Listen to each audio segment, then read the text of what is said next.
फिर से थोड़ा ध्यान दीजिएगा। आप लोगों को दीपक ट्यूटोरियल इंस्टीट्यूट में आप सभी को स्वागत है।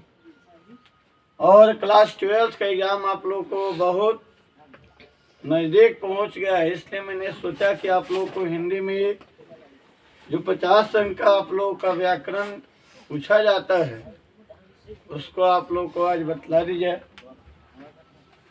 और उसके अनुसार जो है आप लोग तैयारी करिए।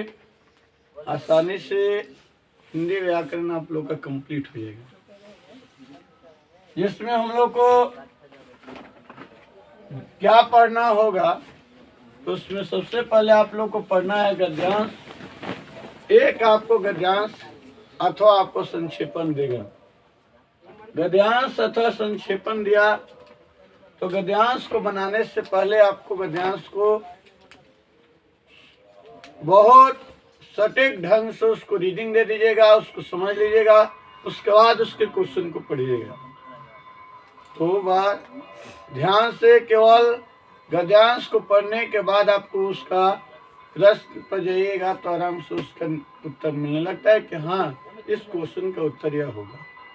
ठीक, इसके बाद आपको वह 8 अंक तक आपको देगा, या आपको दे देगा कि संक्षेपण। तो संक्षेपण देगा तो आपको 4 अंक का देगा। तो संक्षेपण में आप लोग को नियम हम लिखवाए थे। क्या इसका हमने नियम लिखवाया था कि संक्षेपण कैसे किया जाता है।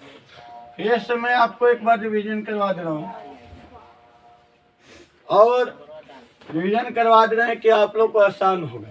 ठीक, अब ये इसके लिए सबसे पहले आपको क्या करना आता है, उसमें ये में लिखते हैं, उसमें एकदम बोर्ड एग्जाम बिल्कुल यह कह रहा है कि आप टॉप पॉइंट बाय पॉइंट किसी प्रश्न का उत्तर दीजिए।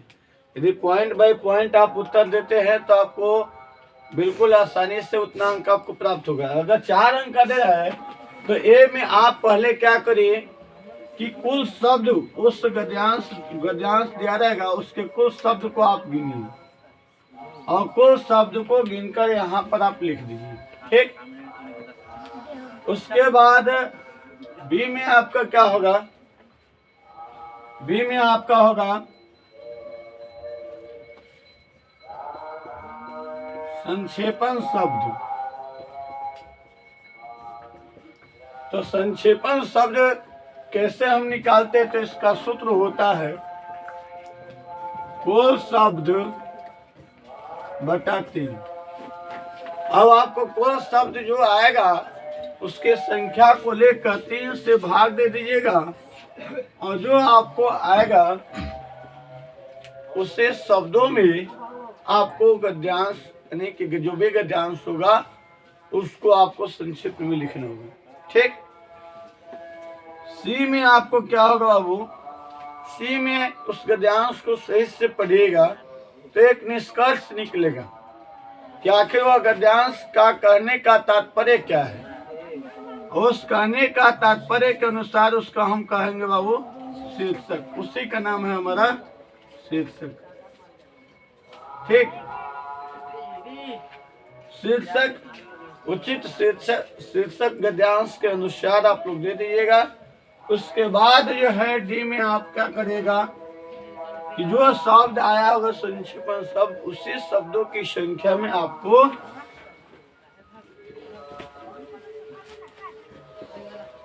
एक्सप्लेन कर दीजिएगा। तो आपको आराम से जो है यह 4 अंक आपको 1 2 3 4 अंक आपको मिल चुका है। अब चलिए हम लोग का यह टाइप 1 रहा। दूसरी बात हम लोग संधि विच्छेद जानेंगे। बहुत कम समय में आज संधि विच्छेद आप लोग को बता दे रहे हैं।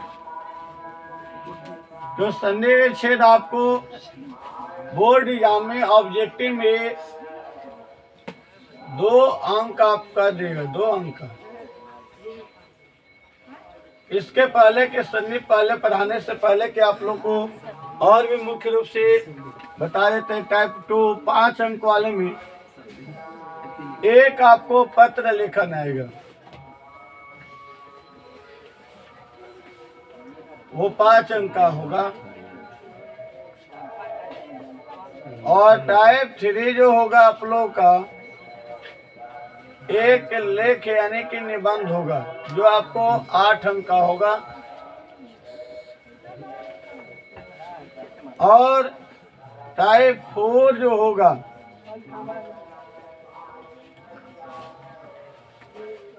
लेख के बाद आप लोगों को टाइप 4 जो होगा, आप लोग को क्या करना है, इसमें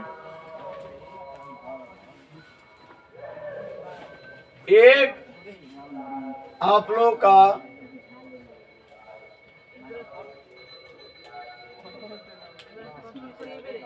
व्याकरण से आपको अब यहाँ से क्वेश्चन एटलीस्ट ऐड करेगा, तो जो भी व्याकरण से क्वेश्चन पूछे जाएंगे वह आपको क्या होगा, वह चैप्टर क्या होगा, संज्ञा, सर्वनाम, विशेषण, संधि, समास, कारक, प्रत्यय,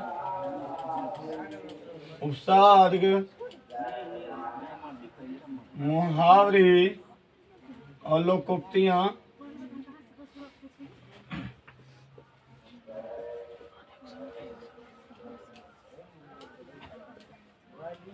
लोकोक्तियां,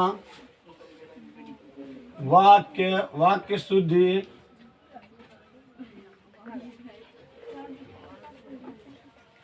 मैं आपको वाक्य शुद्ध आपको दे देगा, कहे कि कौन सा वाक्य मैंने शुद्ध है कि अशुद्ध है, वाक्य शुद्ध करने को आपको दे देता है। और आपको उच्चारण स्थान, वर्णों का जो उच्चारण स्थान होता है वह आपका टॉपिक से देगा। इतना के बाद आपको जो है मुख्य रूप से इतना, अगर आप लोग टॉपिक, इसके बाद आप लोग का व्योम शब्द, जिसको विपरीतार्थक शब्द कहते हैं, पर्यायवाची शब्द होता है, और उसके बाद आप लोग लिंग पढ़ लीजिएगा, ठीक। उसके बाद इसी में आपको वचन होता है, वचन कौन सा वचन में है, या वचन को चेंज करने को आपको पूछ सकता है। तो यह आपको व्याकरण में यदि इतना आप क्लियर कर जाते हैं, इतना आप क्लियर कर जाते हैं, तो आपको ऑब्जेक्टिव बनाने में कोई प्रॉब्लम नहीं होगा। एक हिंदी व्याकरण का ऑब्जेक्टिव इसी से आपको इस बात सेट करेगा। मैं आप लोगों को गारंटी कहता हूँ कि आप लोग को इससे ज्यादातर मैंने सेट करेगा ऑब्जेक्टिव यानी व्याकरण से। उसके बाद आपको, इसके बाद जो है आप लोगों को इससे बाहर नहीं रहेगा। मैं आप सभी को बता दूं कि हिंदी जो विषय है, भाषायिक विषय है, इसके सीमित होती है पाठ्यक्रम, और इसमें आप लोग थोड़ा सा रेगुलर इस पर ध्यान दे दीजिएगा, तो इसमें कोई भारी नहीं है।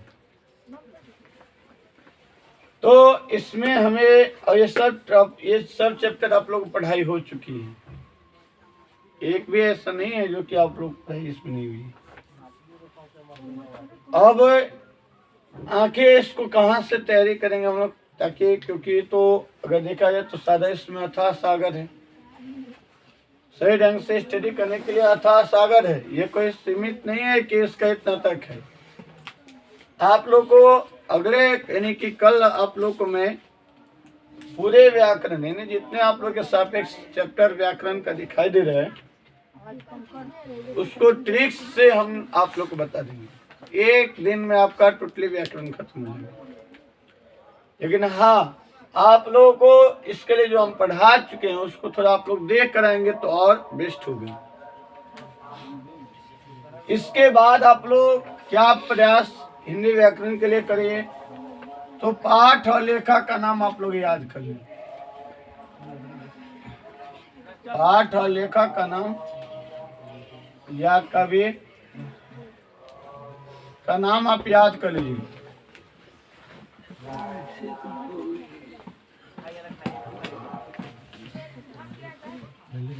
और इसके बाद पाठ लेखक कवि का नाम याद करने के बाद उनकी रचनाएं आप याद कर लीजिए।